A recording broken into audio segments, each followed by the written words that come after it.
Well, hey there, fellow Texans. Welcome back to the James Show. News Talk 820 93.3 FM WVAP. I am your host, James Parker. Something's been bothering me since the first second that this ICE shooting happened. And I'm going to play a little chunk of audio, and you see if this also kind of ruffles your feathers or excites your antenna. This is a local NBC affiliate out of Iowa. 37-year-old Renee Nicole Macklin Good was a U.S. citizen born in Colorado and a mother of three. In social media accounts, she described herself as a poet, writer, wife, and mom. Hours after the shooting, hundreds gathered for a protest and vigil nearby. Trump administration officials painted Macklin Good as a domestic terrorist who had attempted to ram federal officials with her vehicle. All right, we can stop it right there. So they start off, first thing they tell you, she's a citizen. Because whenever you hear about ICE shooting someone, you have a tendency not to care much because it's like, well, they shouldn't have been here. No, she's a citizen. She's from Colorado. She's a wife, a mother, and according to her Facebook page, a poet and a writer. Okay, what does that have to do with anything? You're telling me two of her hobbies? Is that her job? And then they said hundreds gathered for her vigil. Oh, so the whole world. And, you know, in Iowa, getting 100 people to go anywhere besides a football game is probably a pretty rare event. Wow, hundreds of people already have fallen in love with her and are supporting her cause. And so it is only then, after a heavy dose, a triple dose right there of propaganda, do they tell you what Trump said about it or what the facts are around the case. But I want to focus on one thing because you may think that doesn't bother me. It really is everything. She's a poet. First, who the hell's occupation is a poet? Is anybody a poet? There's like Shel Silverstein and Maya Angelou, and you don't know another one that's still alive, do you? You don't have any friends that are poets? For 99.9% of the people who do dabble in poetry, it's not their job. So if you are a poet or if she was a paid poet, I may be proven wrong. But it's pretty safe to say that's probably not her job. And that's what you're described at in the news. If I got pulled over for a DWI tomorrow on the news, you'd hear, oh, a local talk radio host pulled over for DWI, swerving on the LBJ. Right? It's included in everything. Well, there's a local dentist accused of rape. Football star gets in a fight at the Zha Zha Hotel. Right? But in this one, we don't get to know her occupation. Does she not have an occupation? Or is her occupation harassing ICE agents? And if we told you the truth about who she really was, that might not help our narrative there. But look, this is like the Abrego Garcia dude last year. Remember the El Salvadorian guy being called a Maryland father? Really? Maryland father? I mean, look, it's technically correct, but the whole point of reporting and journalism is word economy. How much information can you fit into this 8 seconds worth of talking that you have, or these 12 words? Calling her a poet is an absolute waste of that. You could call her a political activist. That wouldn't help the narrative. You could have called her an agitator. Wouldn't have helped the narrative. But just like Abrego Garcia was a Maryland father instead of a human trafficking Tren de Aragua member or whatever gang member he was in. Sometimes they tell you this the guy's job because it does pertain to the story. Sometimes they tell you the hobby because it pertains to the story. A local woodworker starts fire. Does poetry have anything to do with this story? Think about it, because you hear this in the news all the time. Joe the plumber, the Cinnabon worker, Officer Richardson. So what's her job? Why do they leave it out? What if her job really was to harass ICE officers? I don't know if it was. But really, I'm not sure if it's better or worse that this was her paid job or if this was her hobby that she felt so strongly about. She did it even without compensation. All right.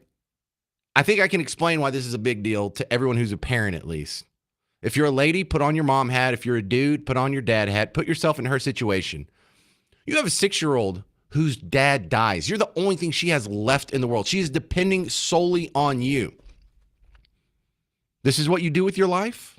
This is your chosen profession or your chosen evil little hobby? Yes, I'm going to harass law enforcement officers enforcing the laws as they're written. But does Renee Good's poetry hobby have anything to do with the story? Of course not, but it paints her as a likable, sympathetic figure. Is that her only hobby? Does she have other hobbies? Or is that just the one that shines a pretty little light on her? Why not mention her political activism? Why not mention that she was part of groups that made it their business to go harass ICE on a regular basis? That kind of fits in with the story, don't you think? It's very relevant to the story. So you just go straight to poetry. Skip over all that. Go straight to poetry. Now here's the other part, and this, I'm not trying to tug at your heartstrings or whatever, but this is just how I feel as a dad. Imagine that kid. There's a 6-year-old kid last week who was sitting at school while all this was going on, like any other day, not knowing her mom and her partner were out there playing street hero games on behalf of criminals, of all people. Tracking them down, harassing them all day, following them around town, blocking the street, calling them fat, recording them, mocking them, not listening to them. Wait until you get up to your car, and then you try and pull away. Ah, gotcha, suckers. They're playing a very dangerous game. But these are the two adults responsible for that 6-year-old girl that was sitting in class when this was happening in the middle of a work week. And this mom, I don't know what was in her heart. I don't know what was in her head, but she wasn't thinking about her kids when she was doing this. She wasn't thinking, well, what if I get arrested? Who's going to pick my babies up? What if I get hurt? Who's going to raise them? What if I die? They have nobody. What was first on her mind? Protecting criminals. Interfering with law enforcement officers. She thought about the camera. She thought about the crowd. Her wife, get out, go film this. We'll be famous. People will think good of us. This will look good for us. This will be awesome. She thought about the moment. She thought she was doing what heroes do. But there is no amount of evidence, money, tears on TV. There's no new spin that can make that make sense as a parent. As a father, nothing about that action makes sense. Because at a minimum, her actions could get her arrested. That's the least amount of trouble she could get into. She still chose it. She chose the chaos. She chose lawlessness. She chose to advocate for criminal strangers over her own child. 800-288-9227, 800-288-9227. You go back 20, 30 years, Democrats didn't believe this. She got talked into believing this. She was trained to believe this. She was coerced. She was propagandized. And the people who talked her into it deserve quite a bit of blame, but they're not going to get it, are they? 800-288-9227, 800-288-9227. Oh, we'll do a couple flashback clips of audio next. You'll hear Obama and Clinton from 20 and 30 years ago saying things that today would get you called fascist. I'm James Parker. It's News Talk 820, 93.3 FM, WBAP.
Well, Garrett brought the flux capacitor today, so we're going to go back in time.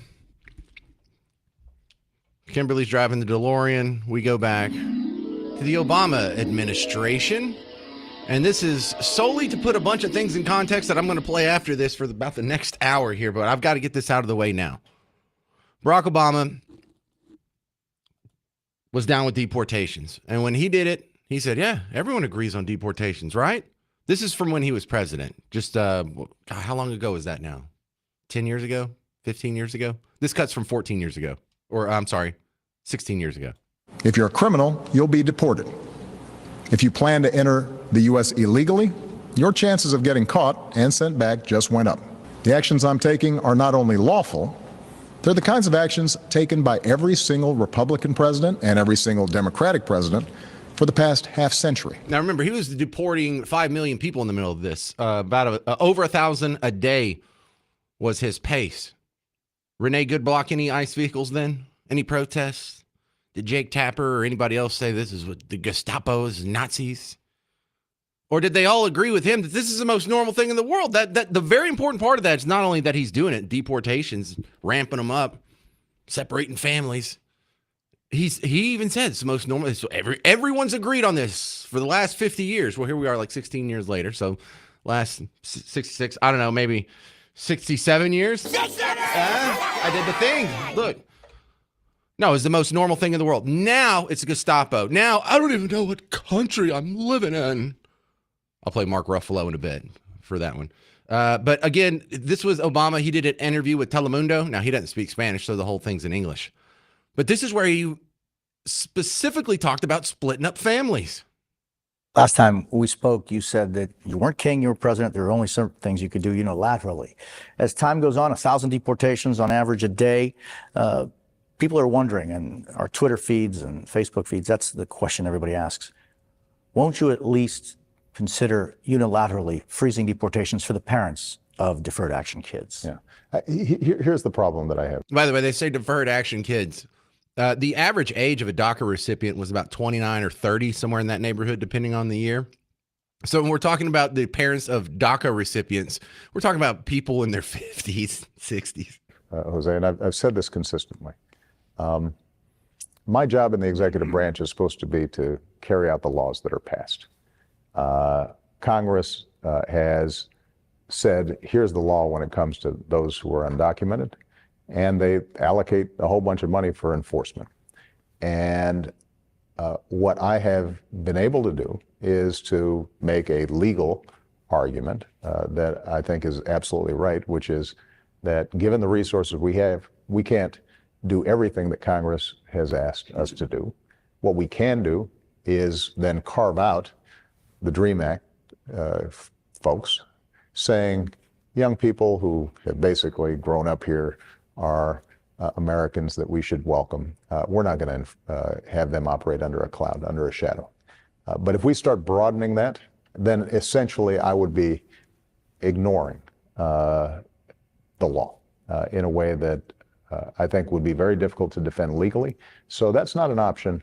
And I do get a little worried that advocates of immigration reform start losing heart and immediately thinking, well, somehow there's an out here. If Congress doesn't act, we'll just have the president sign something and that'll take care of it. We won't have to worry about it. Wow, look at that guy.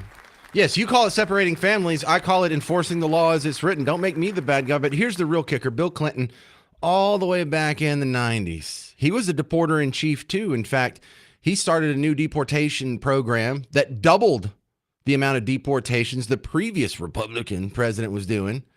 Anybody call him fascist? Anybody block the roads at any of his deportations? Were ICE literally Gestapo back then? Or was it the most normal thing in the world? All Americans, not only in the states most heavily affected, but in every place in this country, are rightly disturbed by the large numbers of illegal aliens entering our country. Oh, look at that. Illegal aliens entering our country in large numbers. It's disturbing. And he said everyone agrees on that. Everyone doesn't agree on that now. Team Blue, you have changed. Anyway. The jobs they hold might otherwise be held by citizens or legal immigrants. You mean jobs Americans don't want to do? Yeah. The public service they use impose burdens on our taxpayers. That's why our administration is They froze the government. They shut down the government to keep that money flowing. Anyway, continue. moved aggressively to secure our borders more by hiring a record number of new border guards, by deporting twice as many criminal aliens as ever before, by cracking down on illegal hiring, by barring welfare benefits to illegal aliens. In the budget I will present to you, we will try to do more to speed the deportation of illegal aliens who are arrested for crimes, to better identify illegal aliens in the workplace as recommended by the commission headed by former Congresswoman Barbara Jordan. We are a nation of immigrants, but we are also a nation of laws. It is wrong and ultimately self-defeating for a nation of immigrants to permit the kind of abuse of our immigration laws we have seen in recent years, and we must do more to stop it. Now, what you see right here is both sides of the aisle are standing up in this State of the Union address, and everyone agreed, yeah, we got to do some deporting. I agree. The lady that's partnering with him in Congress to get this taken care of, Barbara Jordan, black Democrat congresswoman from Houston. So the black community used to be all for this. We all used to agree, yeah, they come in here in mass numbers. It's disturbing to see. They take jobs from natives. They use taxpayer-driven services. Martin in Euless, you're on WBAP. I just wanted to say that I think it's interesting and outrageous that the very same people who lied about police officers dying on January 6th are now the very same people who are encouraging, supporting the violence against ICE agents, the doxing, the swatting, and everything else that goes along with it.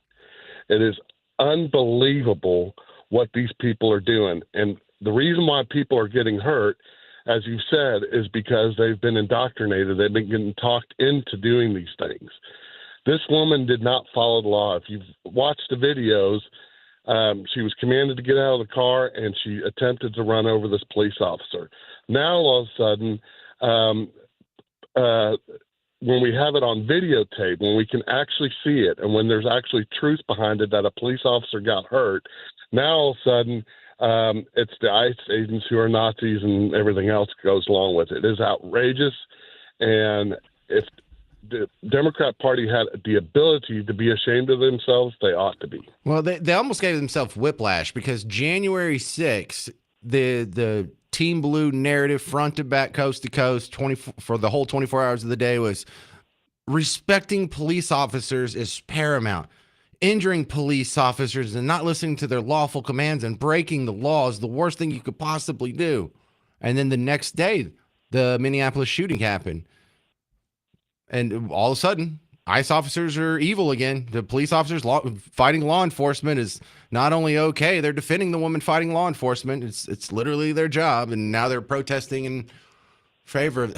Yeah, you're right. The double standard is just way out there, isn't it, Martin? Yes, sir. Well, keep listening because of those clips that I just played you, the 2 from Obama and the 2 from Clinton. I want you to remember those coming up in the next segment and the segment after that, because I'm going to play some audio from this weekend that's going to contradict those. And these people are going to say, like, this has never been heard of before. This is so wild. This is new. This is different. I've always been like a reasonable guy in favor of law enforcement, but this is different. No, it's not. You're different. We are doing the same thing that your team was saying back in the 90s when everyone agreed on it, even in the 2000s when everyone agreed on it. And somewhere you got your mind changed and you happen to be able to just erase the part and forget that this used to be your policy preference. And I think that's what we find most frustrating. But some of the audio sound bites in the soundbite war over the weekend, you'll hear it next on The James Show. 800-288-9227. I'm James Parker on News Talk 820 and 93.3 FM WBAP. Hey, football fans, James Parker here for the Prize Picks app. Now, we got one game left in the college ranks, and you don't have to be a fan of Miami or Indiana to get all excited and turn your inside knowledge of this football game into some real money. NFL's going through the playoffs, and listen, this is where Prize Picks has the advantage over the old fuddy-duddy fantasy sports, because when I was in the old fantasy league at the end of the regular season, it was over, but the fun continues, especially if you were a Bears fan this weekend. But Texans are playing tonight, so we got our neighbors down I-45. You can go look at their players, make a roster, 2 to 6 players. You look at a statistic, you pick more or less on it. Really, you only have to be right about two things to win money. Watch the game, turn a little bit of money into a lot of money. And if you want to get saucy, if you want to put 6 guys on there, you could win up to 2,000 times your money. So download Prize Picks, use promo code WBAP, get $50 in lineups with your first $5 lineup. Download Prize Picks, use the promo code. It's the name of this station, WBAP, and you get $50 in lineups with your first $5 lineup. Prize Picks, it's good to be right.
How can two people look at the same movie and have different conclusions? It's the James Show, News Talk 820, 93.3 FM, WBAP. I am your host, James Parker. And if you're just joining us, I was playing in the last segment some clips of Obama, 2 clips from Obama, 1 from Clinton in the 90s, where they were talking about how they're ramping up deportations and they're deporting twice as many guys as the guy before them, twice as many illegals as the person before him. They were bragging about deportations. They were bragging about, well, look, just because your kid's a DACA recipient doesn't mean you get exempted from deportation. I still have to enforce the laws as they're written. So he's splitting up families, all this. And he even said it's the most normal thing in the world that everyone's agreed to for the last 50 years. So now you're being told, not you, but the people who are upset about this and standing on the bridge over 75 yesterday. Now you're told this is Gestapo. This is what Nazis do. Remember, in the 90s, most normal thing in the world. Now, literally Hitler. Now, I find that frustrating. You find it frustrating. But what we need to get to the bottom of is how do two people watch the same video and come up with completely different conclusions? Well, we're both letting our biases go in there. Now, one of you is right and one of you is wrong. But both of you seem to be very sure in your conclusions. So Jack Posobiec was on with Scott Adams this weekend, and he talked about this. I've been trying to find a way to phrase this. Like, how can two people watch the same video and come away with different conclusions? And there's the psychoanalysts call this encapsulated psychosis, where you either imagine things that aren't there or you pretend to not see things that are there. But here's like a quick 1 minute sort of breakdown. I think one of the most lasting things that you've taught so many of us, myself obviously included, is the one story, 2 movies phenomenon, because that's what we're seeing play out across the entire country right now with this Minneapolis situation. And it almost doesn't matter how many times we go full Zapruder with this Minneapolis video. It's we frame by frame and look, and you can see the tire and they just don't see it. And then the mayor will go up and say, she was just trying to get away. That's all it was. And it doesn't matter. 3-minute video, and she's sitting there, she's dancing, she's honking the horn, she's excited, she's so happy. But and I guess, Scott, that was my question for you almost, is do you think that some of the people looking at this stuff, they know about that evidence and they just sort of block it out? Or is it more of this emotional barrier where they say it just sort of doesn't matter? All right, so let me go back to the other big story coming out of Minneapolis right now with all the Somali fraud. There's a guy named Davy Jacks online. He's just some guy on Instagram. And he put a microphone in front of these ICE protesters in Minneapolis, and he asked them about the Somali fraud. Now, you may not be surprised by this, but we need to sort of exercise our brain and understand that there's 2 movies being seen on the same screen right now. How do you feel about the Somali fraud in Minneapolis? I'll be honest, I haven't researched it a lot, but from what it looks like to me it looks like it's a made-up concept from people trying to smear Governor Walz. I checked into that a little bit, right? There's nothing going on there. There's like this edgelord going around stirring up his mega conservative base, but none of this stuff is rooted in truth and reality. And I think if you just go out, do your own research, like actually do that, like go out and just like look at video evidence, come to a realistic opinion about what's going on in the world. It's a scapegoat, right, for anti-Somali immigration hate. I don't know much about the Somali fraud. Sounds like. So there's a question as to whether it is a fraud. I don't know. I'm not following that real closely. So I will reserve judgment on that. I mean, I think that they were just using this as an excuse to go in there and scare people and show that they can be really powerful. I don't think it's authentic at all. Have you ever had one friend in your entire life, like before 2025 and before all these stories came out, even mention Somalis? Like in America, it's like been such a non-factor. Like there's been Ilhan Omar, and I can't name a second one. No one, especially not the society as a whole, is interested in this story just so we can run down the Somali community. We're just as indifferent to their community as we are to every other group, local, native, or imported. But how can anybody watch the Nick Shirley video and be like, oh, that looks bad? There might be something there. Now, even if you wanted to be the most strident team blue person. If you were honest, you'd have to say that at least looks bad. I can see why people would think that there's nothing going on there. But it would be real easy to disprove it. All you got to do is go back or go there now. Go do it right now. What is it? A Monday? Just go to those same 30 places and tell me if they're all teaming with kids. Don't give them any heads up. Don't give them any advance notice. But people can watch that Nick Shirley video and come to drastically different conclusions. Half the country says, wow, we're being ripped off. And it's so blatant. It's amazing no one's doing anything about it. It almost looks like it's on purpose. The other side say, nothing wrong here. No gray area, but nothing wrong here. Oh, it's just an agitator. It's just a racist. Yeah, just racist. That's all. It's the only reason you would want to deport people or investigate fraud. Just racist. Really? Was Obama racist when he did it? Was Bill Clinton racist when he did it? So you got to go to the Golden Globes. I know you didn't watch it. I didn't watch it either.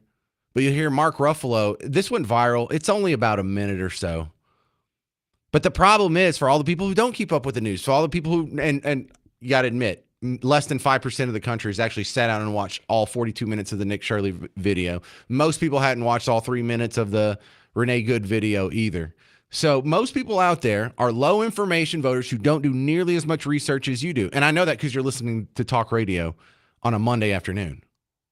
This is what influences their vote. You'll hear Mark Ruffalo walking in on the red carpet at the Golden Globes next on The James Show. News Talk 820, 93.3 FM, WBAP.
I know you didn't watch the Golden Globes. I didn't watch it either.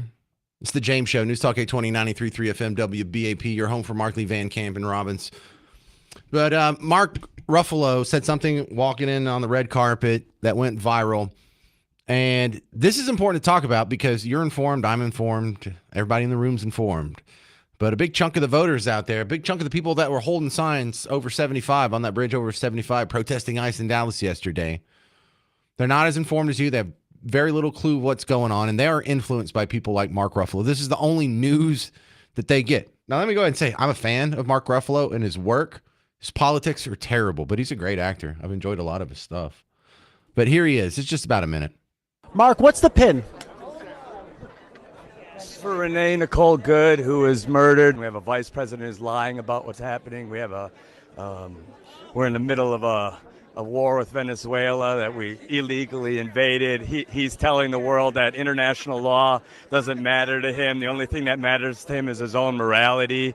But the guy is a convicted felon or convicted rapist. He's a pedophile. He's the worst human being in the world. If we're relying on this guy's morality for the most powerful country in the world, then we're all in a lot of trouble. So this is for her. This is for the people in the United States who are terrorized and scared today. I know I'm one of them. I love this country. And what I'm seeing here happening is not America. This is not. Mark, why do you feel that this platform is still useful to spread a message like this? Listen, I want to pretend like this is, I want to be here to celebrate, and I am here to celebrate, and I'm proud to have a Golden Globe nomination. But also, this is not normal anymore. And so I don't know how I could be quiet, and I'm feeling a little sick, so it's hard to BS right now. So yeah, let's go back to that one. What was that one part? Like, this has never happened in America. This isn't America. Buddy, for the most powerful country in the world, then we're all in a lot of trouble. So this is for her. This is for the people in the United States who are terrorized and scared today. I know I'm one of them. I love this country, and what I'm seeing here happening is not America. Oh, yeah. Okay, there it is. What is happening here, what he's seeing now is not America. What is it America when Barack Obama deported 5 million people? Was it America when Bill Clinton doubled the amount of deportations from the previous guy and said, oh, we're going to keep ramping it up and we're going to fund even more, and yes, we're going to separate families, and yes? Was that America then? Because Barack Obama also said, you know what, this was the most, everyone agrees, for the last 50 years. If you're a criminal, you'll be deported. If you plan to enter the U.S. illegally, your chances of getting caught and sent back just went up. The actions I'm taking are not only lawful, they're the kinds of actions taken by every single Republican president and every single Democratic president for the past half century. Every single Republican president, every single Democrat president for the last half century. That's what the guy 2 presidents ago said. But now, oh, this isn't America. This is why we're all scared. Did you hear his voice trembling? You're not scared. You're the Incredible Hulk. What are you? No, I'm just kidding. But you're not scared. You have no threats on your life.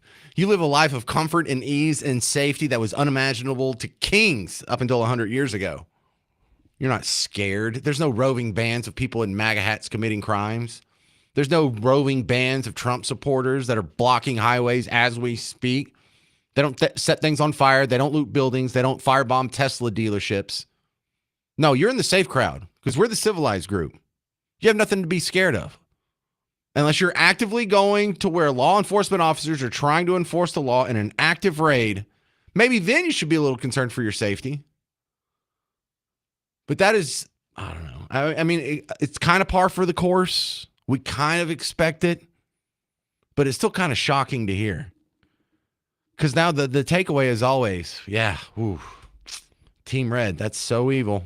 No matter what the situation is, no matter, even if it was something that you were doing 20 years ago and 30 years ago, and y'all all agreed this is what everyone did, going back at least half a century. Now it's like, I don't even recognize America with deportations. Stop it, Mark. It's embarrassing, but it's also influential. All right, hey, coming up, we're doing the Parker Pour this Thursday. Yeah, buddy, we are going to go to the Omni Fort Worth Hotel. And I'm going to do a live show to begin with, and then I'm going to hang out for a couple hours after that for a little bit of a happy hour time, because they're not going to let me drink during the show. So if I'm going to get any actual pouring done, it's going to have to be afterwards. So come hang out. We'll have a drink. You'll get to meet me, judge me based on my appearance It's at a nice, safe place downtown where you don't have to be scared. Someone's going to enforce the law as it's written. It's so scary to enforce the law. No, it'll be fine. We're going to have a good time.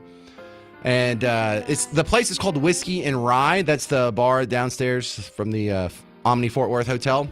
And if you don't know where it's at, across the street from the Fort Worth Convention Center. If you still don't know, ask your phone. Your phone knows. Now, we plan on doing this once a month for the foreseeable future. And I think we've all nailed down the third Thursday of the month. So this will be the first one coming up in just, 3 days from now. 800-288-9227, 800-288-9227. I've got some updates on the other fun Minneapolis story when it comes to the Somali fraud next on The James Show. News Talk 820, 93.3 FM, WBAP.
You really have no idea how bad the Somali fraud was in Minnesota, and you're about to find out. It's the James Show, News Talk 820 93.3 FM WBAP. I am your host, James Parker. Now, the reason why the Nick Shirley video has been seen by more people than saw the Super Bowl, and it happened within a matter of a couple days, isn't the fact that he was showing you that the government was being defrauded or the scale was big.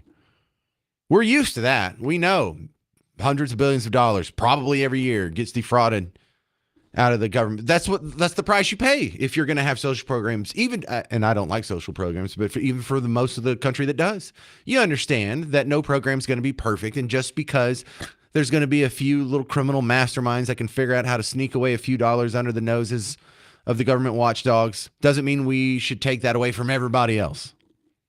Well, what if it's not just a few criminal masterminds that are sneaking away some money cleverly under the noses of the federal watchdogs? What if it's tens of thousands or hundreds of thousands of people? And what if they're stealing hundreds of billions, if not, cumulatively over the years, easily trillions of dollars? And what if the noses of the government watchdogs aren't that hard to sneak under? What if they don't even have noses? What if they're not even watching? So with that, there's a viral video that I pulled aside for you. I saw it yesterday. Her name is Savannah Hernandez. This is her reporting. All she did is she's just a regular old Joe, just like Nick and Dave, just like me and you. And she saw the story of, hey, well, the feds say that they're ramping up the investigations into the Somali home healthcare industry. And so she wanted to see, like, is it that easy to bust them? As easy as it was for Nick Shirley to bust the daycares and autism centers and whatever, things like that? Yeah, it's pretty bad. This is how little these people care about anybody ever coming after them. Now, to give you guys an idea of how Scooby-Doo-esque this nonsense is, let me highlight for you as well what these home care sites look like, because again, this is what one of 14 types of fraud. So this is the Grace Care Center LLC in Minnesota. All right, this is their webpage. And I don't know if you guys can see this, but if you read through it, it says lorem ipsum dolor sit amet. So this is basically the placeholder when you download a website template and you're supposed to rewrite on the template your information. This is how little these people care about anybody ever coming after them. This is how bold and confident they've been in their fraud that they just would download a website template and then be like, we get $1 million now? Thank you. And the government was like, of course, of course. Yes, take the money. Just here's a bag of money. Just take it. Just take it. Now we don't have to look at your website. We don't have to look at the paperwork. We don't have to see if there's any cars in the parking lot, any employees, any kids, any of that. Just take the money. They're just taking money from you and giving it out that easy. Do you understand what she was doing there with the lorem ipsum? You ever seen that before? So if you make a website and you want a template, they'll fill it out for you with text and whatnot, but they don't know what you want in there. So they just fill in like some Latin phrase that starts with lorem ipsum, something or other. Like your real text goes here. I don't know what it actually means. It just looks Latin, and I've made assumptions going forward. And it's something that pretty much since the late 90s, we've all been aware of, that they stick in this random Latin phrase in order to fill up the text on a template. And these people were just downloading templates, not even fixing them up, not even filling them in, submitting them, and still getting millions of your tax dollars. So that should make the gut punch just a little bit worse. Not only are they taking money from you and giving it to these fraudsters, they're not even trying to keep it from going into the hands of fraudsters. They can't give away your money to fraudsters fast enough. And remember when all the people were decrying Elon Musk going in with Doge, trying to find some fraud, waste, abuse, whatever you want to call it, in government programs? This is terrible. This is going to kill children. You know what? When you're looking for fraud and someone screams stop, that's who's doing the fraud, right? No one in their right mind should say, no, don't investigate fraud. Leave it in there. Now, why would they be so careless? Number one, it's not their money. It's your money. Pfft, screw you. Number two, they're getting a lot of that money on kickbacks. And number three, they're getting a lot of those votes on kickbacks. And that's all that matters. You have a power base of 80,000, 100,000 people who are a little, morally flexible, and they're willing to drain billions out of the taxpayer coffers just so you can get millions of it. There are some people who think that's a good deal. I know you wouldn't do that. I know you're a decent human being, but think like a politician, think like a grifter, think like a sociopath. For them, it's like you're an idiot not to take advantage of this. This is brilliant. Luckily, we have this fraud here, and we can import these morally flexible people so I can make a fiefdom of power from whence I will never be knocked. So yeah, it is that bad. They just had templates for websites, and it wasn't hidden. You didn't have to have a password to go in there. You didn't have to be a client. You didn't have to know any special computer science skills. Savannah, typed in the address in a search browser and it came up. That's it. That's all. You mean to tell me the federal government doesn't have the investigative capabilities of Savannah Hernandez? Really? So, jeepers, we're trying to keep your tax money from being defrauded, but if they have complex tools to get around our security protocols, like, I don't know, an internet browser, they weren't even trying. They're still not even trying. And I don't want to hear from anybody else when I say we need to get rid of all social programs. Well, Parker, what are we going to do? How are we going to afford it? Dude, I don't want to hear it. I'm way past that now. It's like being called racist. I'm past that. Doesn't mean anything now. Children are going to die. No, they're not. We already know they're not. We already know you'll say anything. You're not even trying to find fraud. You're not even trying to stop anybody. You're encouraging it. You're celebrating it. You go to their festivals and dance with them. You have fundraisers at the restaurants that are defrauding the taxpayers. No one's gone to jail yet, by the way. Isn't that a weird one? And when I say no one, I mean big. No one that you've heard of. No politician. Sure, every once in a while, they'll have to sweep some of the people on the ground, on the front lines, into jail. The 59 people that have already been convicted.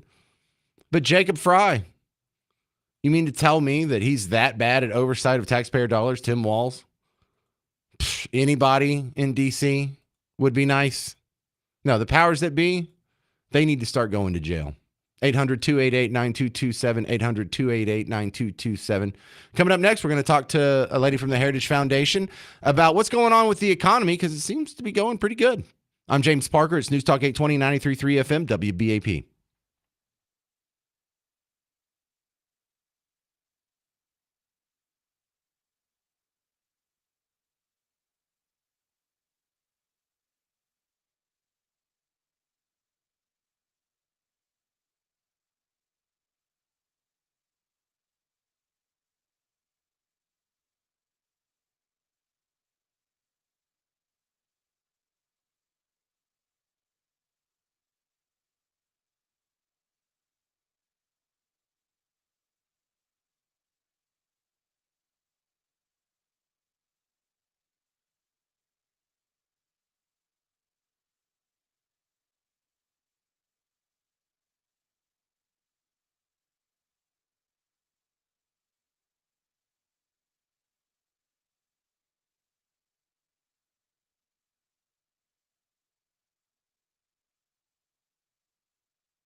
Hey, my guest got delayed, so we'll do Jasmine Crockett this segment. It's the James Show, News Talk 820, 93.3 FM, WBAP. I am your host, James Parker, on your home for Markley, Van Camp, and Robbins.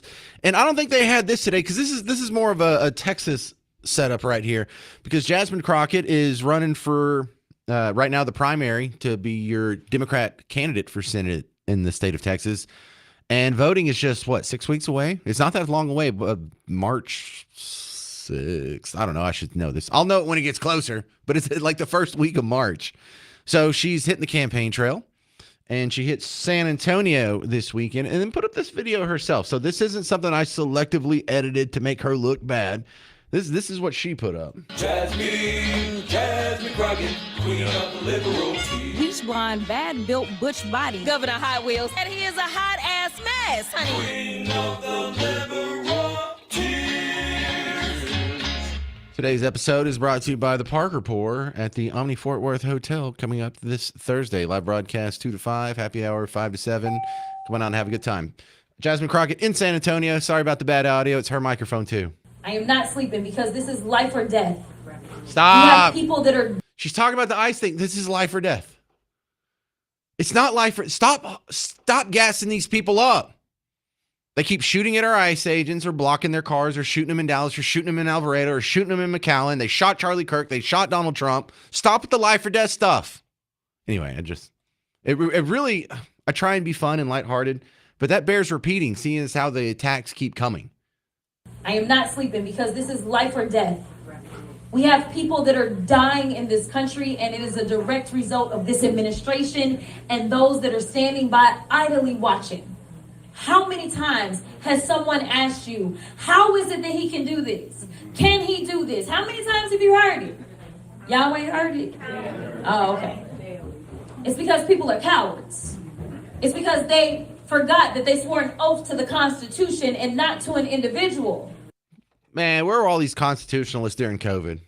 Yeah, I think these constitutional purists. How dare you violate someone's constitutional rights? Well, what if I want to go to my grandmother's funeral while there's a George Floyd protest? Well, they can protest, but you can't go see your funeral, your grandma. Life or death. They are just running headlong into this. So either they don't care how reckless their verbiage excites people to do dangerous things, or they want it. But there's no way they can't know. There's no way any rational person would look at what happened, and it doesn't even matter whose side you're on, if you're on Team Blue or Team Red. We should all be able to look at the good video. And even if we come to different conclusions about whether or not it's murder, we should say, hey, maybe we should discourage people from interfering with law enforcement while they're in the middle of a raid. And if that doesn't get brought up ever, then they are not concerned about the well-being of the protesters. They're concerned with how well this plays politically. And now you're getting into some weird sociopathic territory here, because you got to think, if this is good for business, and what happens if they get more people to sacrifice their lives, to be just cannon fodder, sacrificed at the altar of Team Blue narrative? I know it's hard for you to hold this thought in your head, but there's a lot of people out there who see more violence, more chaos as their vehicle to get ahead, and that doesn't bother them at all. They don't care if people get hurt or died. And I'm not saying the average Team Blue or Team Red voter, but there's legit sociopaths out there. There's legit psychopaths out there. They definitely believe it. And then there's this weird gray area that we've started developing here, that they weren't born sociopaths or psychopaths, but you keep telling them these evil guys on the other side of the fence are bloodthirsty, racist, sexist, bigot, homophobe, Nazi people who hate you and want to genocide you and oppress you and grind you underfoot for sport. At some point, even a rational person would be prone to violence in a situation like that. So no, they're not tapping the brakes on any of that at all. Because remember, that doesn't come in the vacuum. I know you weren't here in the first segment, so I'll play it again. Let's go back to the very first reporting on this shooting. I go to a local station, Channel 5 in Iowa. She's a poet, a mother. 37-year-old Renee Nicole Macklin Good was a U.S. citizen born in Colorado and a mother of three. In social media accounts, she described herself as a poet, writer, wife, and mom. Hours after the shooting, hundreds gathered for a protest and vigil nearby. Trump administration officials painted Macklin Good as a domestic terrorist who had attempted to ram federal officials with her vehicle. They're driving people crazy. This would drive, if you believe this, it would make you a crazy person. If you believe, remember, there's a lot of people who watch TV and they're like, oh, I'll believe all that. God, that's terrible. I can't believe they did that. She was a poet. I mean, what kind of terrible reporting is that? How many people are actually poets in America? 4? There's almost a 0% chance. If you were to it's a rounding error, the likelihood that she's actually a poet for a living. So why did they describe her as such? Well, this is something glowing we found on Facebook that we can pass along like it's the gospel truth. Don't you think the more important aspect of her life and her hobbies, if not her career, was the fact that, I don't know, she liked to harass ICE? She was part of activist groups that talked about harassing ICE and interrupting their flow and bothering them and harassing them on raids. That doesn't get a mention. So that's terrible. On one hand, you have Jasmine Crockett telling them racist, sexist, bigot, homophobes on the other side of the fence. On this side of the fence, what do you have? Not an activist who kept harassing, who kept FAing so long, she finally FO'd. Does everyone get that one? You get that one, Garrett? FAFO? Yeah. So she FA'd just over and over. How long has she been following these guys? Is this the first ICE raid that she interrupted? Is this the second? Is this the first day she did it? Were they at another location earlier that day and she was there? Were they at another location yesterday and she was there? You know, they talked about, hey, you know, we don't change our plates every day. Well, how often do you encounter these people? Oh, you must know that they change their plates. Wow, how long have you been doing this? How many of these raids have you been to? Because if all of America got to hear the real story, they would lose sympathy for the woman. And you wouldn't necessarily change your mind, but you could admit a little gray area.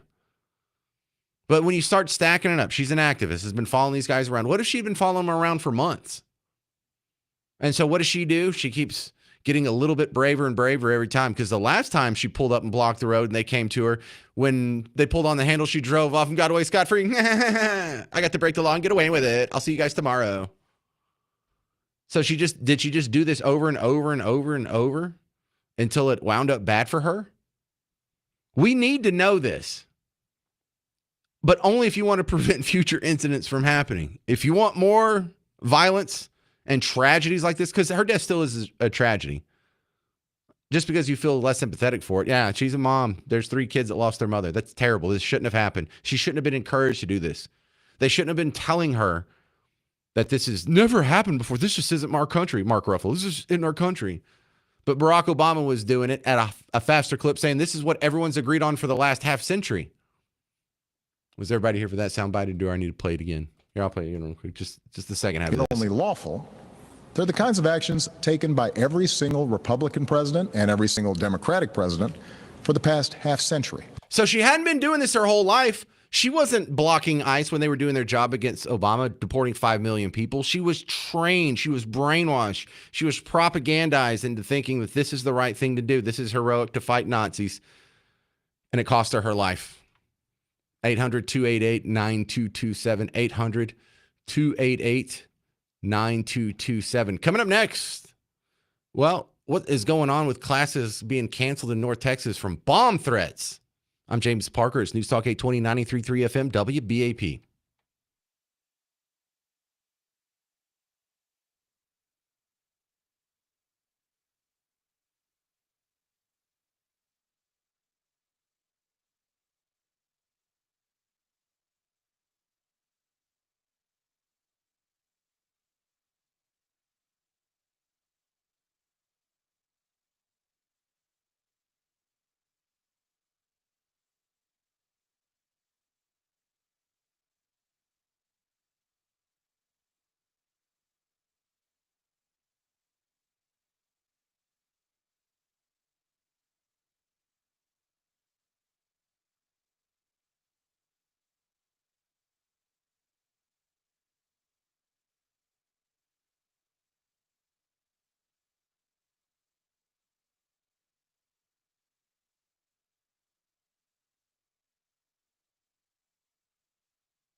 So Iran is erupting in protest, and now we're getting some here.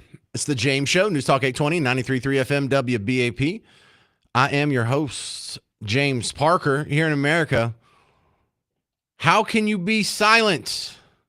Was a popular viral video being passed around. This is a protester here in America, and I guess he's not really protesting. Would this be like a supportive rally? I used to be a Democrat. I stood for you guys because you promised us liberty, justice, diversity. This is not diversity. You are, your silence is complicit. Democrats, wake down up. This is not okay. Iranian people right now, they're in prison. They're in complete digital blackout. How can you be silent? So there we are. That's the American side of the story. And, you know, Iran, I mean, I hope it falls, but I always have this duality on regime change where people say, well, it can't get worse than the Ayatollahs. Yeah, it can, actually. And we've seen that happen many times, plenty of times. I mean, for the worst countries in the world, that's pretty much the scenario. Think about it like this. Whoever was before Fidel Castro when he had the revolution in 1959, I know his name's General Batista, but most people don't know that. Was he worse than Fidel Castro? No, he was a bad guy, but we all celebrated when that guy got knocked over. I know you weren't alive. Just stick with me, damn it. And it got worse. Things got worse. Whoever was running Libya before Gaddafi, were they better or worse? Whoever was running Afghanistan before the Taliban, you know, besides us, the Taliban the first time, they were pretty bad guys. When the Soviet Union was invading Afghanistan, we supported the Taliban. We're like, where's those fun guys that you guys always play with? What were they? Al Qaeda? Yeah, great group of guys. Let's give them a bunch of guns and missiles. What could possibly go wrong?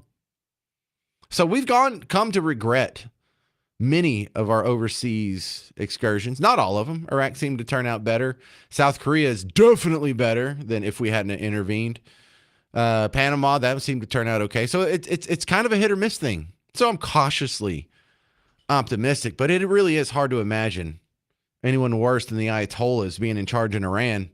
And that country is probably number one on my list for the biggest disconnect on how we feel about the people of Iran and the government of Iran. Iran, one of the worst governments in the world. It's a theocratic socialism. They have price controls. They have universal free, all kinds of stuff. They have all kinds of the programs that Mamdani's asking for right now. But on top of that, they're a theocracy. So you kind of get the worst of both worlds, worst of the social worlds and, you know, cultural worlds, and worst of the economic worlds. But, you know, they're sneaking some pictures out, some videos out. And some of them, they're like, look, this is a mosque on fire. It's like, what? A mosque on fire? Are they rebelling against the religion? That means something different where I'm from. So more to be had on that. This is Jim and Allen. If you want to be after Jim, 800-288-9227. Hey, Jim. Yeah, I just want to back up to the Minnesota so-called protesters. I wonder why they are not being charged as insurrectionists, because they're interfering with legal operations, like that, and they oppose the law itself. You know, and that needs to be stopped. I mean, if they want to do something about it, it should be done in the legislature or in courts, not out on the streets. And I think they need to be treated exactly the same way that the January 6th so-called insurrections. This time, they're just guilty as charged, because it's just painfully obvious that they're doing things, you know, in violation of laws and against the due process of the United States of America. Well, I don't want to misuse the term insurrection just because they misused it against January 6ers. But that what they're doing is without a doubt illegal. You're not supposed to. There's statutes on the books that say you can't interfere with the law enforcement while they're executing their duties. You can't just go up and stop them and block them when they're making an arrest. So I think along your train of thought, what we should really be asking for here, Jim and Allen, is that these ladies, if they have been harassing these ICE officers for a long time, this wasn't the first little 3-minute cut we've seen with them. They should have been arrested long ago, and they shouldn't be allowed to get away with it as much as they got away with. If they've done what we saw on that video over and over and over, obviously without getting shot, I think we're going too light on them. All we have to do is enforce the law as we see fit. Because just like they're having all kinds of crazy protests in Minneapolis this weekend, they tried to have them in Austin, and we shut that down. We didn't let them block streets. Why? It's illegal. So what are you going to do? You're going to arrest assault? We'll arrest as many as we can. And so, yeah, I love that idea, Jim. And I think a lot of people see that. Either all protesters need to get the J6 treatment or none of them do. But really, Well, I'm ready to go, Buck, for it. Because they're not going to learn any lesson until they get treated the same way that they dished it out to other people. They have no right to do that to the January 6th people. well, we're not going to shoot their presidential candidate. We're not going to firebomb their friends' auto dealerships. We're not going to shoot their thought leaders in the neck. But no, I get your point. We'll treat them not even half as bad as they treat us, and that'll teach them their lesson. Well, I'm talking from a legal standpoint. To charge them with insurrection, Okay, leave them yeah. for 4 years in the kind of conditions that they left our people in, and let them learn, hey, we're not putting up with it anymore. You've had it, and we're going to take the law and use it in the way it should have been done, and you will find out what it's like when the truth comes out. We all love that, Jim and Alan. Thanks for calling in. Appreciate it, sir. All right, coming up next, my guest from the Heritage Foundation. We're going to talk about the economy because it's pretty good news, and you're not going to hear it elsewhere. I'm James Parker. It's News Talk 820, 93.3 FM, WBAP.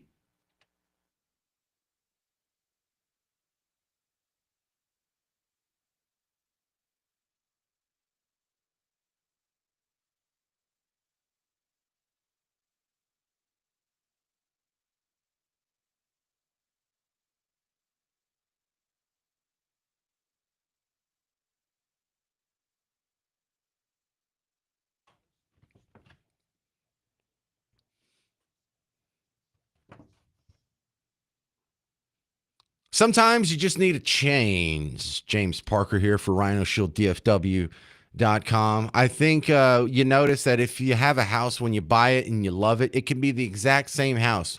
But after 5 to 10 years, just because you had to look at it, you just want something to change, right? Well, how about you don't just make a change, you make an improvement. Instead of repainting your house so it's that other color that matches the other things that you think would look good, or I don't know what the master plan is here. But I know Rhino Shield does a lot of things paint can't. It lowers your energy costs, a 6.9 R factor. It blocks 90% of UV sun rays. It's water resistant. It's 8 to 10 times thicker than paint. And it expands when your house expands in the summer, and it contracts when your house cools in the winter. That's why you're going to come back in 10 years and it's still going to look sharp. You're going to come back in 20 years. You're not going to see any cracking, flaking, or peeling. Plus, even if you're not going to stay there the rest of your life, it increases the resale value and comes with a 25-year transferable warranty. You can get it split up into payments, and you get 20% off if you mention the James Show. Can I do anything else for you? I can't go to the website for you. You're going to have to do that yourself. Go to RhinoShieldDFW.com.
Well, if you're not hearing anything about the economy, it must be doing pretty good. It's the James Show, News Talk 820 93.3 FM WBAP. I am your host, James Parker, and your home for Markley, Van Camp, and Robbins. My current guest from the Heritage Foundation, Diana Furtgott-Rott. Welcome back to the James Show, and let's discuss how it's looking now, and then the forecast for 2026, because I saw Elizabeth Warren said earlier today that President Trump is starting to sweat over the economy. What do you think about that, Diana?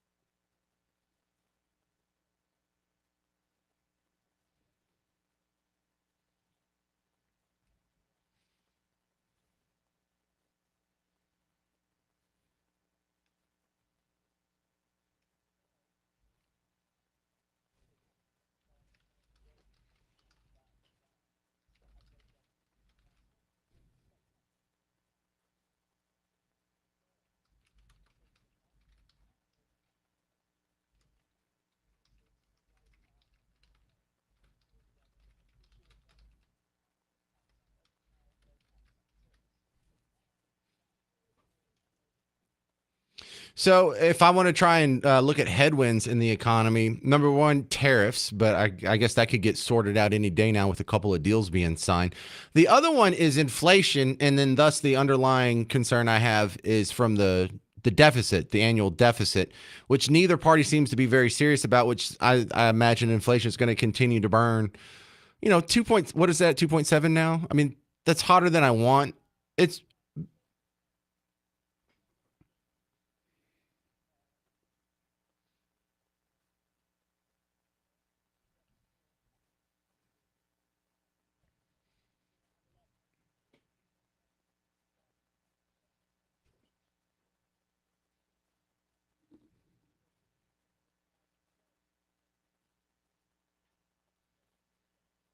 Yeah, well, I like some of the tax changes. I like the deregulation, but what do you say to someone like me who's concerned about tariffs and inflation?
Yeah, and I think they've about regulated themselves out of being anywhere near the AI hunt. This seems to be something that's going on with East Asia and America, and Europe's just a non-starter. And there's a whole new era of technology because they're so picky about their regulations.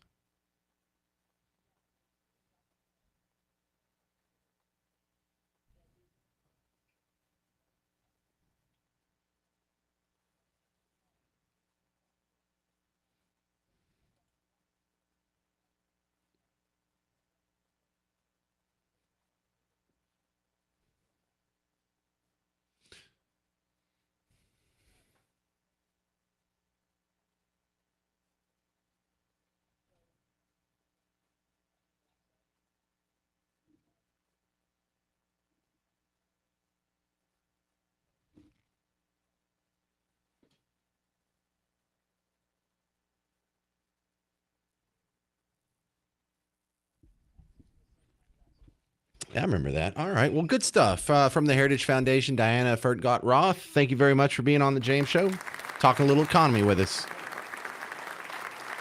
Yeah, you have to force yourself into the economic discussion because if it disappears from the headlines, that means it's probably good news. All right, reminder, coming up Thursday, the first Parker Report. We're going to make this a monthly event, but I'm not going to tell you the next date, but this Thursday will be the first one. Omni Fort Worth Hotel. Downstairs is a bar called Whiskey and Ride. That's where I'm going to be doing the show live from 2 to 5.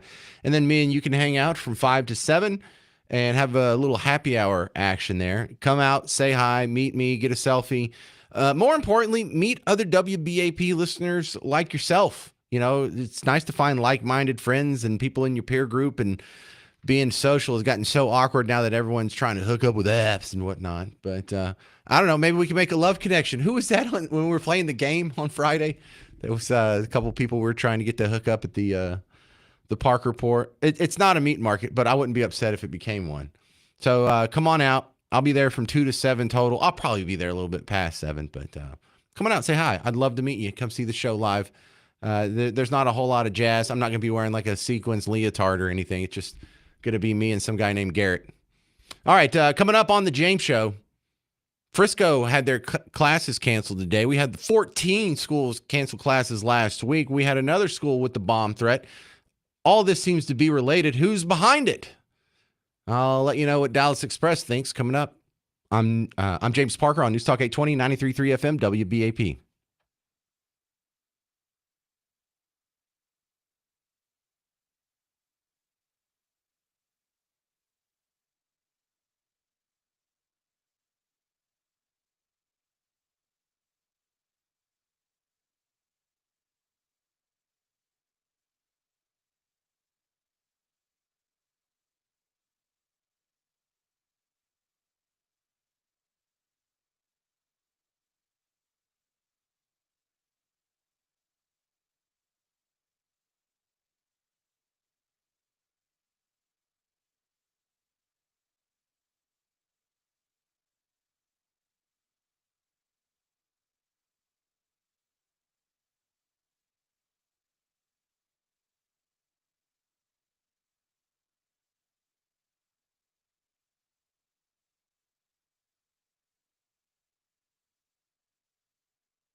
All right, Minnesota is suing ICE.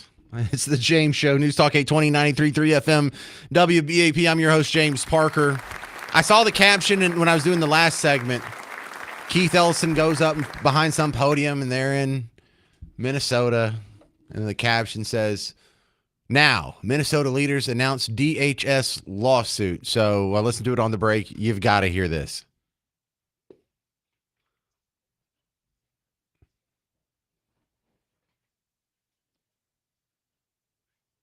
Racist. Hang on, stop a second. You can just hit pause. Oh, man.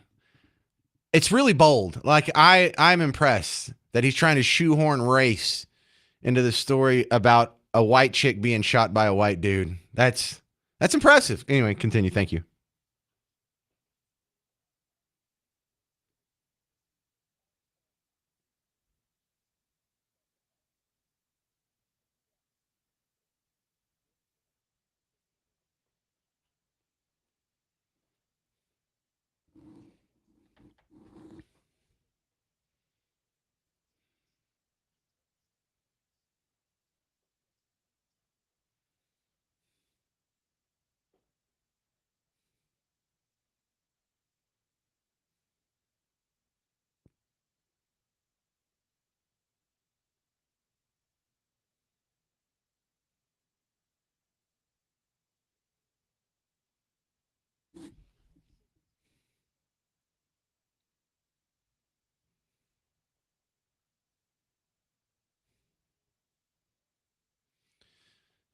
Can we hit pause real quick? Yeah, so sowing chaos across the streets and schools and whatever, enforcing the law is called sowing chaos. When they do raids, when they deport thousands of people, that's sowing chaos. Was it sowing chaos when Obama did it? Was it sowing chaos when Bill Clinton did it? Let's go back in time here. We'll jump in the time machine. Let's go back to 2012. Not only did Obama do it and celebrate, it was the most normal thing in the world for 50 If years. you're a criminal, you'll be deported. If you plan to enter the U.S. illegally, your chances of getting caught and sent back just went up. The actions I'm taking are not only lawful, they're the kinds of actions taken by every single Republican president and every single Democratic president for the past half century. Yeah, it's the most normal thing in the world for over 50 years. And that was 14 years ago, because it's 2026. We're so old. So yeah, add another 14 to that. So for at least the last 64 years, according to Barack Obama, it's the most normal thing in the world for federal agents to come into your town and arrest illegal immigrants and send them from whence they came. In fact, he wasn't the only one that said that. The last Democrat president before him said that too. All Americans, not only in the states most heavily affected, but in every place in this country, are rightly disturbed by the large numbers of illegal aliens entering our country. The jobs they hold might otherwise be held by citizens or legal immigrants. The public service they use impose burdens on our taxpayers. That's why our administration has moved aggressively to secure our borders more, by hiring a record number of new border guards, by deporting twice as many criminal aliens as ever before, by cracking down on illegal hiring. All right, so would you dare call that a surge, Hefe? He's doubled the number of agents or doubled the deportations? Is that racist, Keith? Or is that only racist when the other team does it? That's interesting. Can we continue with Keith Ellison?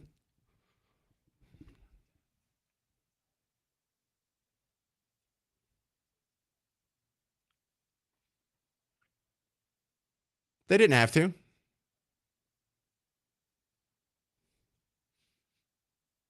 Hang on, pause that. Then that's not a safety issue. That's an evading law enforcement issue. You didn't have to close down your schools because the kids were going to get hurt if I showed up. You had to close down your schools because kids weren't coming because you have so damn many illegals they didn't want to get caught. You closed down schools to help them evade the law. All right, that's fun stuff. You know, I'm going to have a lawyer on probably tomorrow to talk about that because Keith Ellison, you know, he's the attorney general for the state of Minnesota. He's gotten a lot of money from Somali sources. He's in a lot of hot water over his lack of oversight there. He's the guy that's supposed to be finding the fraud in the Somali community in Minneapolis. Not Nick, not some 23-year-old dude with an iPhone named Nick. He ran circles around you, sir. He embarrassed you. Then you had this accident happen last week in your jurisdiction. Now all of a sudden we're supposed to take you serious? Oh, yeah, you got to sue them. We got to sue them. What are they doing? They're enforcing the law. Boy, that seems like a big Stretch Armstrong stretch right there. Ken Weatherford, you're on WBAP. Yes, sir. They just continue to deflect from what they started to begin with back during Obama and then Biden administration. 25 million people, at least, illegals come into this country, and now they're going to say, and what they did 10 years ago was to say, well, they changed it from civil rights to human rights, and there was a word switch where everybody's got these human rights, and the human rights are equivalent to civil rights in the United States. Yeah. I get you. I'm following. Go ahead. They're doing. It's unbelievable.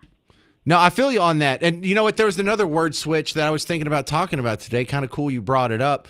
Is how they switched the term racist for white supremacy. This is Kristen Constantine. Check this one out. We had Lionel Shriver on my YouTube show called Trigonometry recently. And one of the points that she made is the word racist has been used so much and so inappropriately. That is why we now use terms like white supremacist. Because being a racist is no longer enough. You have to take it up a notch. Right. And that's why the word of white supremacy has come back. It's absolutely right. You're right. They did the same thing over there. Thank you very much, Lynn. Let's do... Oh, no, we're out of time. All right. Well, I got a guest coming up in the next segment, and we're going to get you updated on what's going on with Iran and kind of Venezuela. But this is my foreign affairs analyst, David Hamilton's next on The James Show. News Talk 820, 93.3 FM, WBAP.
Hey there, welcome to the James Show, News Talk 820, 93.3 FM, WBAP. I am your host, James Parker, along with my foreign affairs analyst, David Hamilton's back on. National Security and Economic Center at UNT is his home base. And first, let's talk about Iran. It got a lot of attention on the news for protests that are happening now. What set these protests off, David?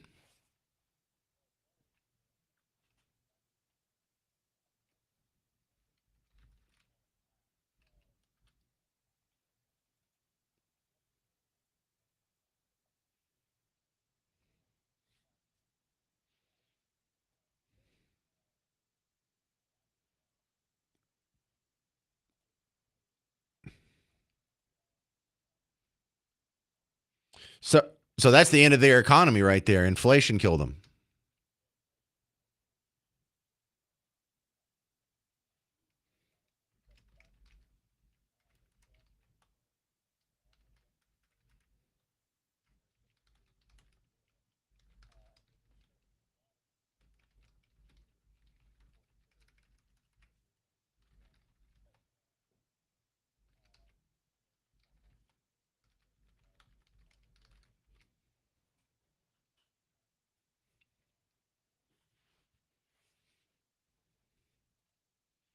Yeah, I mean, you could say somewhat centrally planned. They have very centrally planned from, I was digging into their economics because I know too much about their social stuff. But yeah, they have price controls and universal whatever programs. So yeah, they were following what maybe probably the second worst formation of statecraft on planet Earth right now. This ugly mutation between socialism and theocracy. Only North Korea does worse with theocracy and communism. But yeah.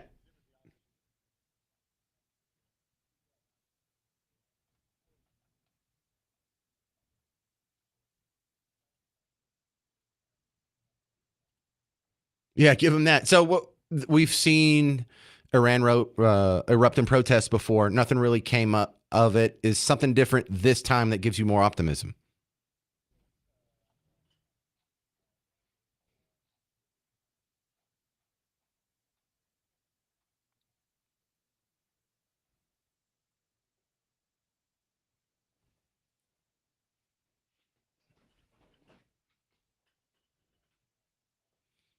Uh-huh.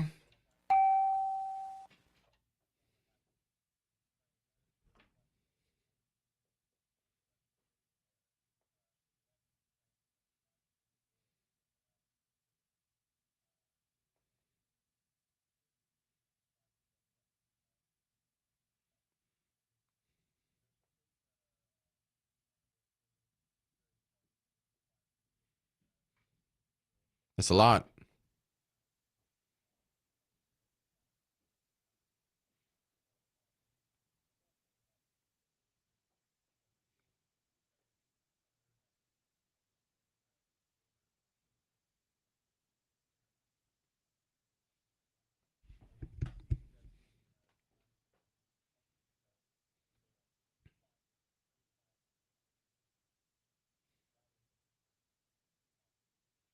So if the Ayatollahs get knocked out of power, what replaces them?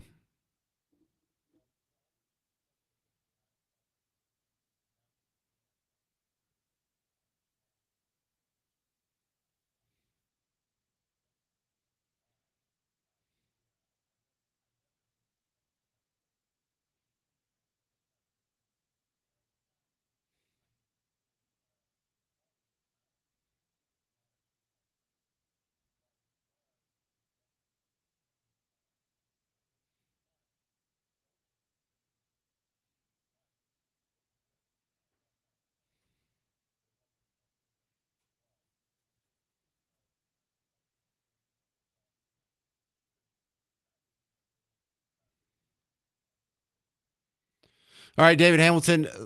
As far as foreign affairs goes on, I also wanted to ask you about Venezuela. How are we doing over there? What even is the interim government right now?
All right, David Hamilton, there was a viral account. Supposedly, one of the soldiers on the Venezuelan side did an interview, and he talked about how the American attack, it was only about 20 guys that got dropped off, but they ended up killing hundreds of the defenders. They used some sort of sonic weapon. Everyone's nose started bleeding. It felt like you were on fire. They couldn't do anything.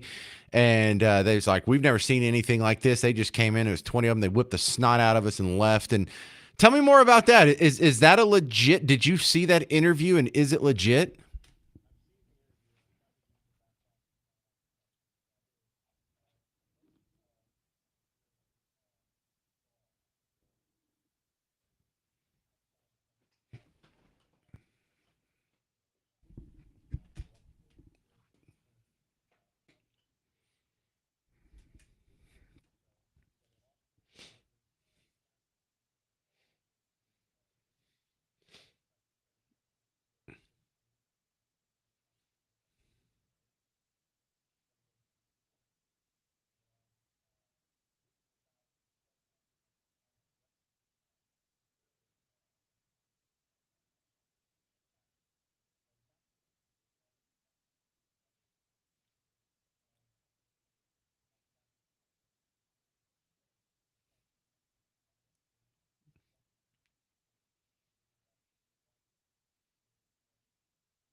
Well, David, let's mesh these two stories together. Are the Ayatollahs thinking, well, maybe I'm the next guy to get whipped out in a helicopter?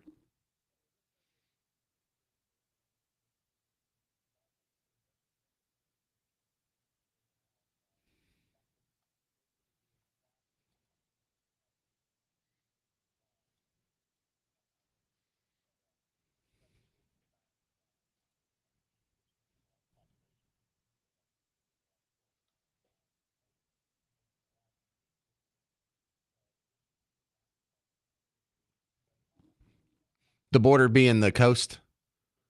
Yeah. Interesting. All right. Well, good talk. Are you going to come out on Thursday to the Park Report? Just want to put you on the spot in front of everybody. Yeah, so Thursday we're gonna have the Park Report at the Omni Fort Worth Hotel Bar. It's called Whiskey and Rye. I'll do a live show from 2 to 5. I know you're probably teaching a class or something, but then I'll hang out afterwards from 5 to 7, and it'll be a good time.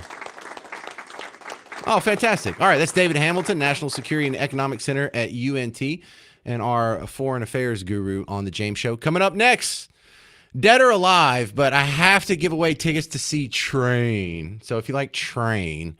800-288-9227, 800-288-9227. I'm James Parker on News Talk 820, 93.3 FM, WBAP.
Hey, welcome.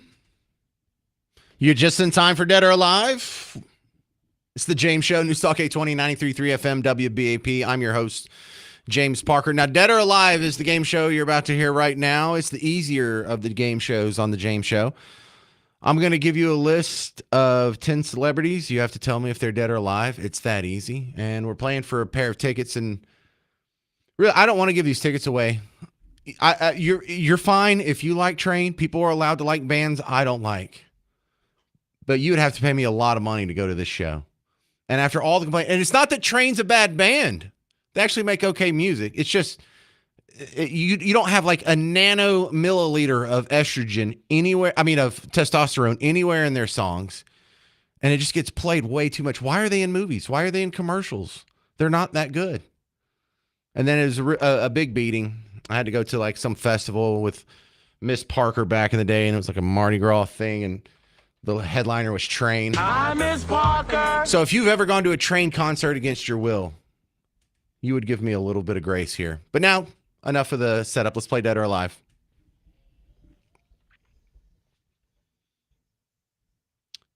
All right, thank you, Mr. Jovi. Welcome to Dead or Alive. Today at stake, 2 tickets to see Train. They will be at Dos Equis Pavilion, August 15th, 2026. For more information, if you want to go ahead and buy tickets, I don't know why you would, but you would go to livenation.com. If you want to go ahead and play right now, you might want to get in line, 800-288-9227, because you don't have to know all 10. You just have to be the guy that's on the phone when the game is over. And in fact, it's quite often people win without getting any of them right. So 800-288-9227. Today's category, I'm proud of this one, gay. In honor of Train, today's category is gay. I'm going to tell you 10 gay celebrities. You tell me if they're dead or alive. We're going to start with who sounds the gayest over here? Bill? All right, Bill, you ready? Yeah, thanks. I'm ready. Do you really like Train, or are you just doing this for your wife? The second one. You're a good man. That's a real sacrifice. All right, number 1, Elton John. We all like him. Dead or alive? Alive. Yes, sir. Number 2, Freddie Mercury from Queen. Dead or alive? Dead. Yeah, you've been dead. Sally Ride, the NASA astronaut, also gay. Dead or alive? Alive. No. Sally Ride passed away, sir. You need to brush up on your gay history and call me back, okay, Bill? Thank you, sir. You did all that for nothing. Barbara in Dallas. You're allowed to like Hi there. Train. Are you ready? Thank you for allowing me to like Train. You don't need my permission. I just don't find it suspicious is what I should say. Ellen DeGeneres, dead or alive? Alive. She's alive. A lot of people say she's a big B word. I've met people who grew up with her in both Texas and Metairie, and they've all said she's nice, so I don't know where those rumors come from. Langston Hughes, the poet Langston Hughes, dead or alive? Dead. Ooh, that was a guess, and you got it right.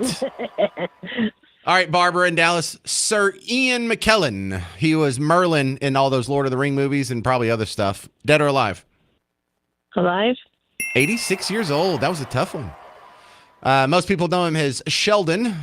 The actor's name is Jim Parsons. Dead or alive? Alive. You're on a nice little streak here, Barbara.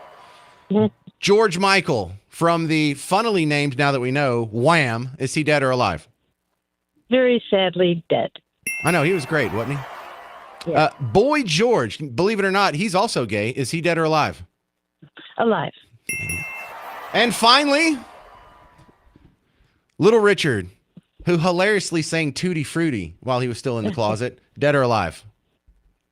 He's dead. He is dead. Barbara, well done. What'd you do, 7 in a row there to steal it from everybody else?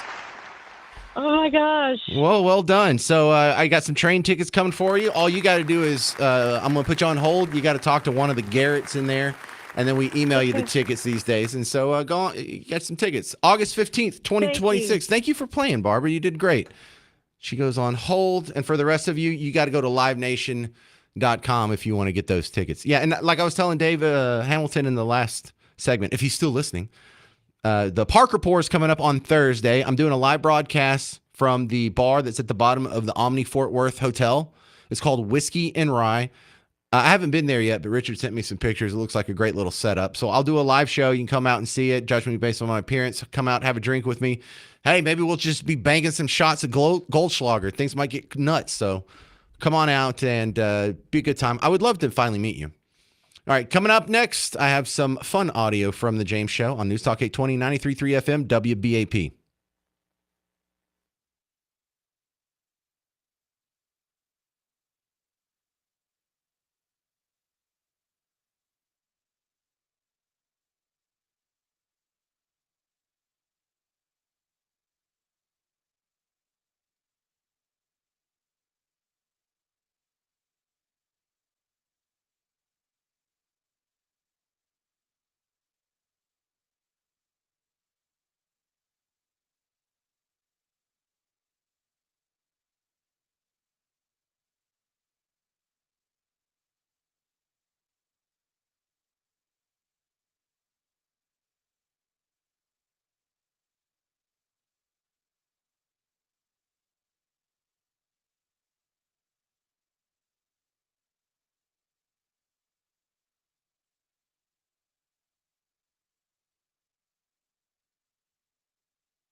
Nice. Hey there, welcome to the James Show. Called in any bomb threats lately?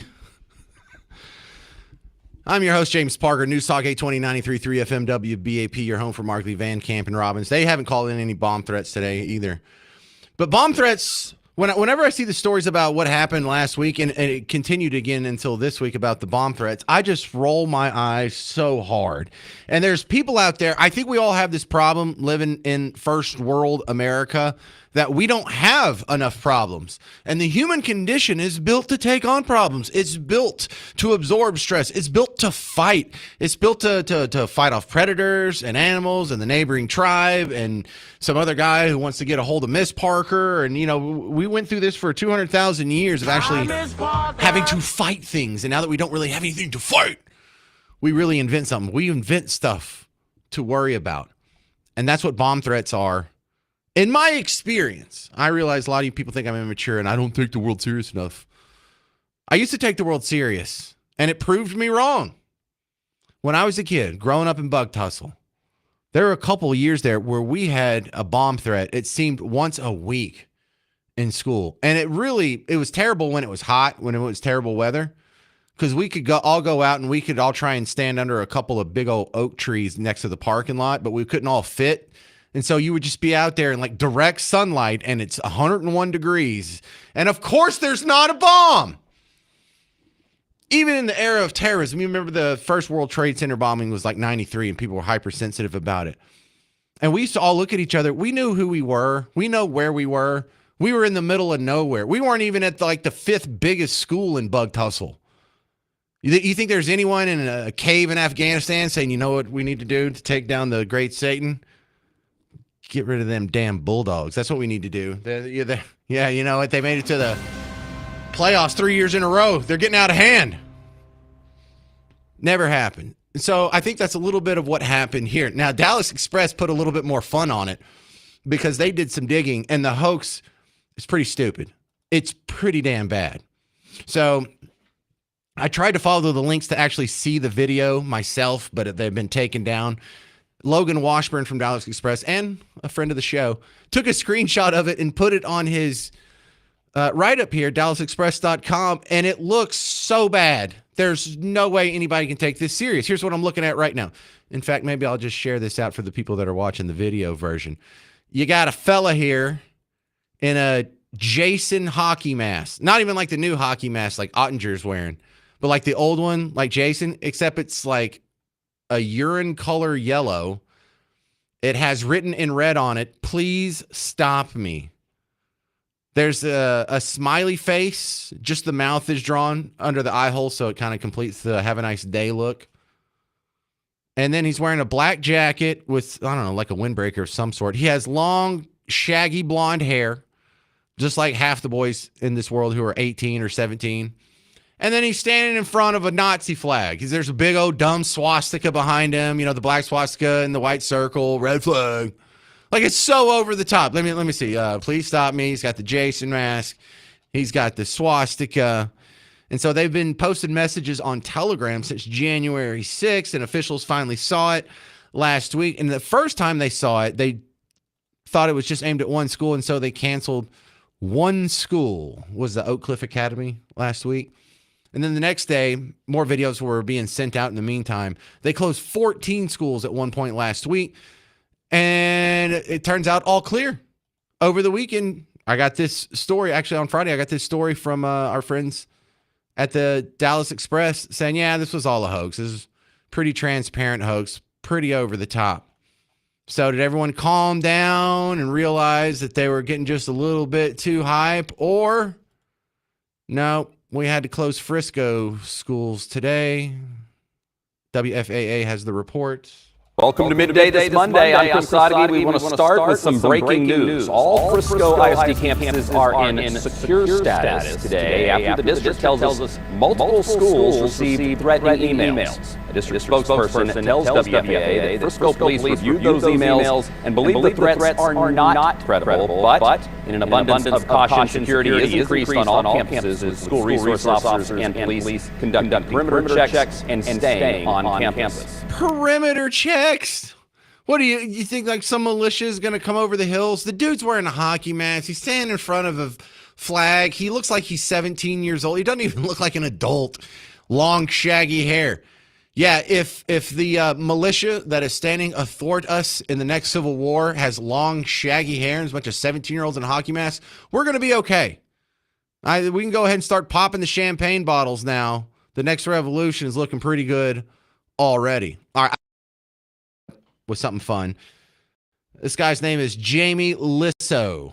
Not Lizzo, Lissow. I like Elon Musk. He's a bit of a controversial figure. I like him. I like that he's trying to, his main objective would be that we could live on another planet if the Earth becomes uninhabitable. I feel like that's got to help everybody, right? That's an amazing goal that man has. In California, he used to shoot rockets off to do research and test, and California said you can no longer shoot your rockets off from here. And remember what they cited? They said it could disrupt the wildlife. They're worried that the sonic booms will disrupt the wild. Let me tell you something. I don't mean to sound uncaring or inconsiderate, but I don't think I care if every once in a while a bear is like, the f*** was that? I don't care. I do not care. We are going to Mars. And that's not an accident. Same energy. Hey, we have a bomb threat. The correct response would be, who cares? For the tiny, minuscule percentage of a probability that it's a legit bomb threat, you know what's more important? That you idiots learn how to read and do math. That's probably more important. Maybe history, maybe a little bit of civics. Maybe you could listen to the James Show and listen to the sound bites from the 90s and 2000s on what they were saying about deportations back then. How about academics are pretty important? We don't need to interrupt it for all these sports. We don't need to interrupt it for bad weather. It's raining too hard. Oh, there's a bomb threat. No. It's got to be more than that these days. How many times is this going to work? How many times are you going to run and freak out and call the cops, and parents got to take a day off or a half day, and someone's got to go pick them up, and you're ruining people's lives every time you cut school like that. Y'all barely go like 20 weeks out of the year for a full week. Why are we cutting into this? Because some 17-year-old in a hockey mask in front of a swastika put a video on Telegram? Please tell me you have more information than this before you close down a school, because that tells me you're not taking education very serious. Oh, James, if it saves one person. No one looking like this goober has ever killed anybody. In fact, he probably doesn't even believe this. He's probably not even a Nazi. He probably just wants to see how many adults he can make dance because he's been rejected in his personal life. He's like, yeah, I'll have some fun with all these people. And y'all are falling right into the trap. But no one listens to me. We closed 14 schools last week. We closed all Frisco schools today, cut them off at a half day. Because God forbid someone treat the bomb threats as boring and unimportant as they are. Because you know how you would quit getting bomb threats? Start ignoring them. You know how you keep getting bomb threats? Have a hissy fit every time one comes in. They're doing just the opposite of common sense. All right, the James Show podcast is back up and running after a few weeks off. As soon as I get done here, I'll cut it up and put it up for you. So go check it out wherever you're already listening to podcasts. The Parker Pour is happening on Thursday. I want to meet you. Come on out, see the show live from 2 to 5. I'll hang out from 5 to 7. So I'll shake as many hands, talk to as many people as I can. I'm not going to be swamped. So don't worry about not being able to fit through the crowd. Just maybe 20, 40 people came to the last one. So I would love to meet you. Come on out. Say hi. Omni Fort Worth Hotel. I'm James Parker. Mark Levin's next on News Talk 820, 93.3 FM, WBAP.